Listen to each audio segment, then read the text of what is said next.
Am I the idiot for ending a 30-year friendship? Me, male 43, and my best friend, male 42, have been like brothers since 8th grade. I have been there for pretty much every milestone in his and his family's life. No matter what, he was my brother from another mother, and we behaved as such.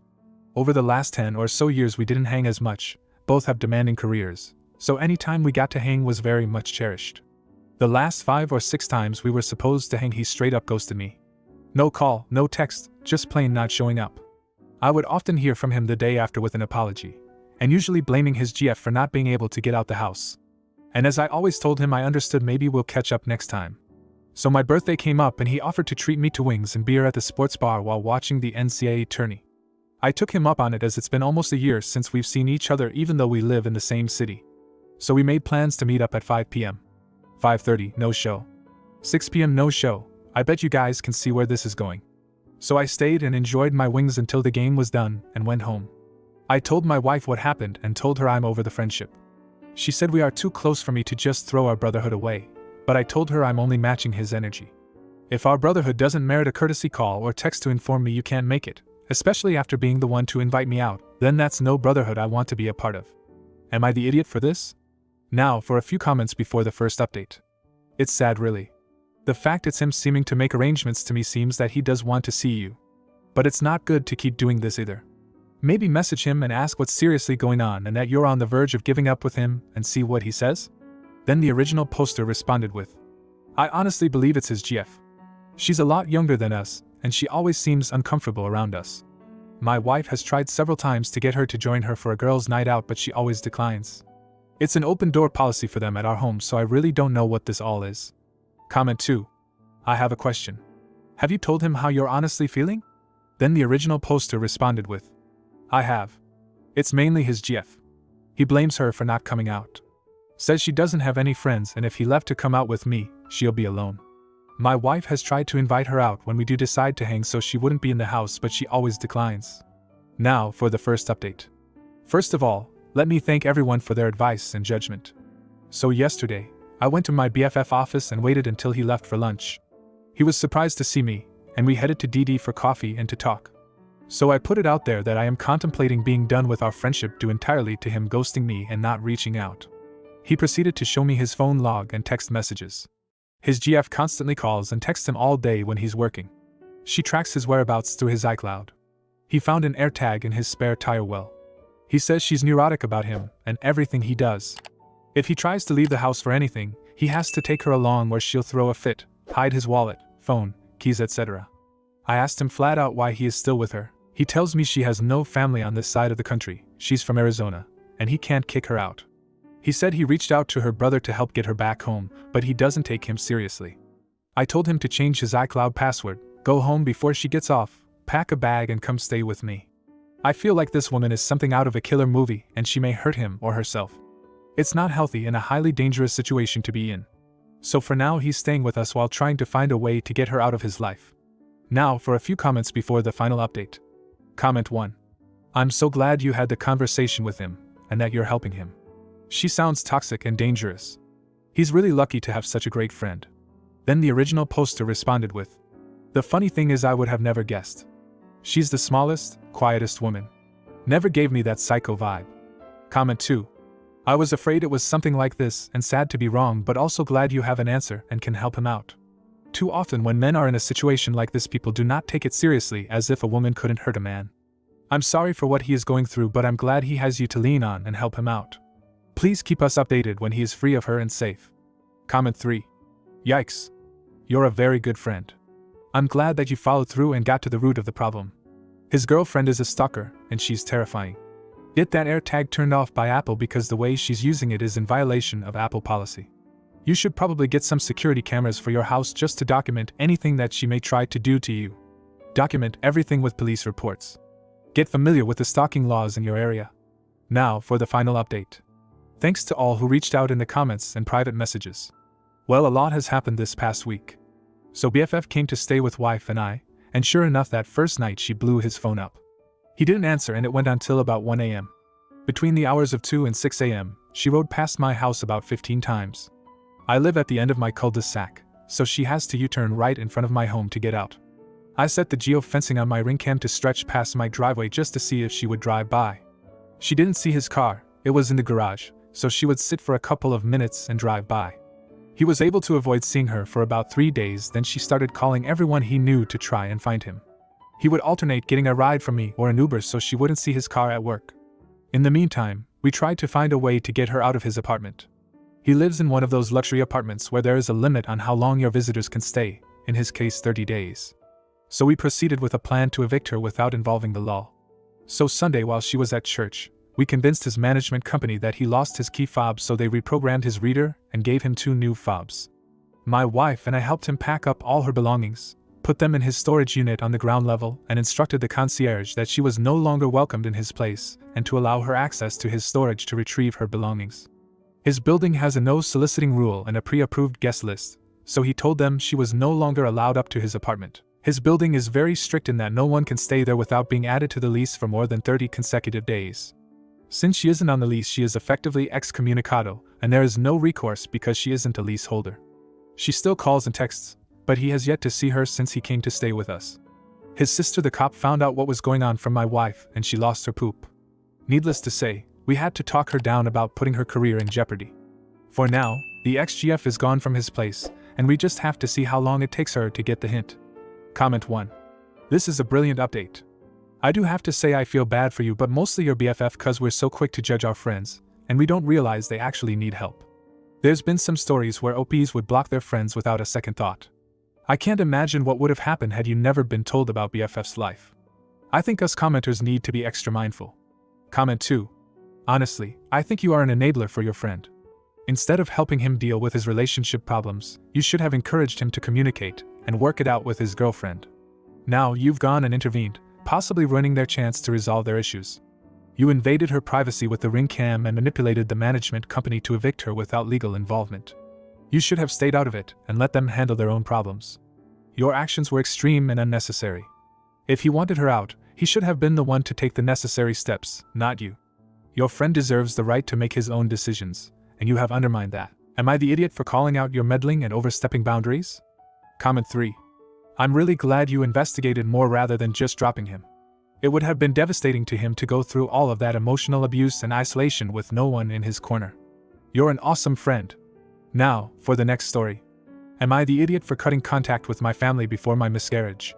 Before we get into this story, it contains very strong themes, so if you are triggered by sexual attacks or domestic attacks, I do not recommend listening. I, female 20, was raped when I was 17. For some background info, I'm from an Islamic country. I'm in the modern part of the country, but people are still Muslim. When I was 17, I was raped by multiple men. I don't remember much about it. I was in hospital for weeks and my brain just can't remember what exactly happened. I just know somehow I got pregnant with someone's baby. My then boyfriend, male, 17 at that time, was my biggest supporter. My family didn't take those well. They didn't say it was my mistake to get raped, but they acted like that. They couldn't even look me in the face for days. It was a hard decision, but I chose to give birth and have the baby. My boyfriend was totally okay with it. He has the purest heart, thanks to God. When my dad heard about my choice, he punched me in the face. Told me I'm not his daughter anymore. If I give birth to that evil child, I will never be welcomed in their house, my house. My mom was always scared of my dad, so she didn't do anything, just watched him punching me. I packed my things and left for my boyfriend's house. His mom and stepdad were amazing. They helped me so much. They treated me like I'm their own daughter. I was so sad about my own family. I wanted to get an abortion and go home. But I just couldn't. I begged my dad. I begged him for months, but he kept ignoring me. So I stopped trying. COVID hit. I was home 24/7. Then something terrible happened. I got COVID and my baby died when I was 6 months pregnant. I still can't get over it. I knew his father was an evil person. But I felt him in my tummy. I felt him moving and heard his heartbeat. I'm still taking medicine because of my depression. Anyways, my boyfriend proposed to me a couple days ago. I posted it on my Instagram account. I haven't posted anything since my pregnancy. My aunt saw it and screenshotted it to my mom. She called me. We talked over the phone for 1 hour and I told her about my miscarriage. She was over the moon and told my dad. Now they want to rebuild our family relationship. But I don't want them in my life anymore. My cousins, uncles, aunts, everybody told me I'm acting like a child and being selfish. I'm just confused. Isn't my dad the selfish one? Now for a few comments before the first update. You are not the idiot. What your dad did and said is disgusting. You're lucky to have a good man in your husband and good in-laws. I would never speak to a so-called family that treated me like that, but especially after such a horrific incident. You experienced violence, and your dad's response to that was to heap more violence upon you. That's a monster comment too. Not the idiot. You are not acting like a selfish child. You are acting like an adult who can choose who and what she wants in her life. Don't go back to your family. They offer nothing but abuse. FYI, your dad is not only selfish but an idiot. Comment 3. Your fiancé's parents took you in to love and support you in your worst moment. Your fiancé has stayed by your side. You know who your family is. Not the idiot. I'm so sorry for your loss, but I hope you can start a new chapter. Now for the first update. I read all of your comments. All of them. And talked to my fiancé's family. We agreed that I should forgive my mother, but still no contact. My dad was an abusive husband all of their marriage, and there's nothing we can do about it. Like I said, in my country people just believe male supremacy. This is so common that a husband beats his wife, child. I'll talk to my mother. My heart still can't fully forgive her. But I'll try my best. After that we're planning to move to another country. I don't know where. But my fiancé said he got this. He wants me to start a new chapter. I don't want any other pregnancy right now, so we will wait till I recover. My 21st birthday is next month. I'm planning to see my family one last time. In your comments you guys said they're not my real family. You guys are right, I know and feel that. But I'm a soft person too, like my fiancé. My heart just can't take it all. I'll see them one last time, then zero contact. My fiancé's family is okay with us moving to another country. They support us in everything. Financially or so. My mother-in-law just cried that she will miss me so much when we told them we're planning to go away from here. Now for a few comments before the final update. If you are going to meet them one last time, please be very careful. Take precautions, don't go alone, etc. It's sad, but there are times when the family goes into extreme measures to make sure you don't get your way.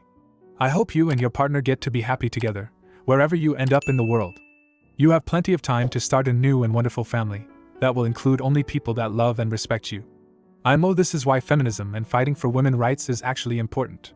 While it gets a bad rep because of misinformation and silly first world problems, examples that are shared to belittle the true cause, we often forget that in other countries women are still struggling to get basic human rights and lives are being literally destroyed by old and dangerous misogynistic beliefs. Good for you for breaking free. Comment 2. Don't tell your folks that you're leaving the country. That way they can't stop you, or at least your father cannot stop you. Let your mother know after you have gone. Spend as much time with her when you meet up as you can. If she doesn't know you're going, she can't tell her husband a lie if he asks where you are. Now for the final update. I'm not in my home country anymore. We moved in with my husband. I'm just so happy that we made it. We didn't have a wedding, unfortunately. Just us and his family had a nice dinner at a beautiful fancy restaurant, and it was perfect. I met my family almost 2 weeks ago. You guys were right.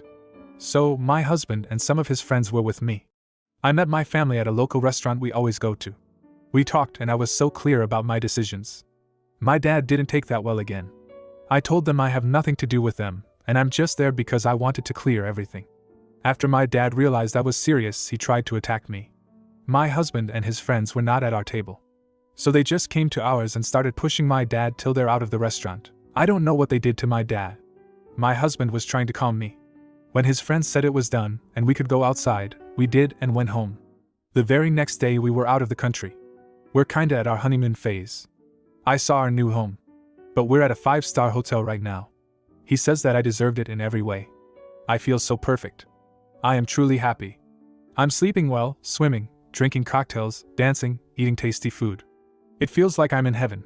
I was never a hijabi girl. So please don't judge me for swimming, and I have faith again. I just can't describe how adorable I feel. I'm so lucky that I have a husband like him. I love him so much. He's reading what I'm writing right now. You have the perfect heart, my love. And I'm ready to get pregnant again. I feel free to live my life. Like a restart. I'll never forget my son. I'll never forget how his heart beat. How little he was. I'll always have a son. I was just a child when I made that decision to give birth, but I would do the same again and again. I'm so excited to give him his little brother/sisters. Thank you for all your support. I'll give an update if I ever get pregnant. You helped me so much through this. I still can't believe I made it. We made it. I hope all of you find the love of your life. He's the reason I'm alive at this point.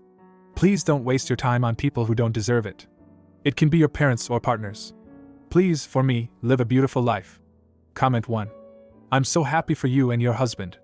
I wish you and your future family the best while honoring the memory of your son. Love a beautiful life. Comment 2.